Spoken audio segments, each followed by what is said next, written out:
sur Mélenchon, je me souviens d'une conversation en 2005 avec lui, au moment du référendum sur la Constitution. Et j'avais publié les turqueries du grand Mamamouchi sur Chirac, qui voulait faire rentrer la Turquie en Europe. Et lui, il était violemment hostile, en disant, si on fait rentrer l'islamisme en Europe, on aura une Europe islamique. Et il disait ça, on peut retrouver les images. Il était déchaîné sur la question de la laïcité, comme il disait. Donc, qu'est-ce qui s'est passé? Il s'est passé une chose épouvantable pour un homme politique. C'est que la gauche, en fait, elle n'a plus d'électeurs. Et donc, elle est allée chercher dans les banlieues, et elle a fait venir dans les banlieues des électeurs. Voilà. La démocratie, c'est le nombre. C'est le gros inconvénient. Quand vous avez compris que la démocratie, c'est le nombre, il faut pratiquer la politique du nombre. Et quand vous n'êtes pas en situation de pratiquer la politique du nombre, il faut aller chercher le nombre ailleurs. C'est ce qu'ils ont fait. Et en fait, je me disais, en venant tout à l'heure, je me disais, en fait, pour Mélenchon, la France est devenue une annexe de la Palestine.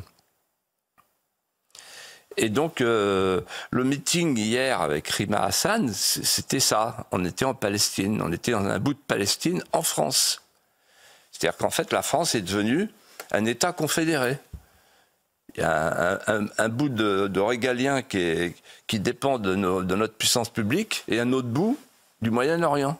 C'est hallucinant ce qui se passe. Et comment la gauche, l'ancienne gauche laïque, la gauche Jospin, tout ça, etc., comment ils ont pu se rallier à ça?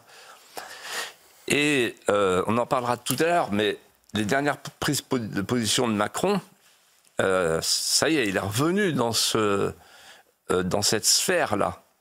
Alors, puisque je parle de Macron, moi j'ai vu Barrot, donc j'ai pas vu Macron. Macron il souffre d'une logorrhée chronique, donc il fait des conférences de presse, il fait des prestations. On va voir d'ailleurs qui sera celui qui aura le plus de téléspectateurs demain.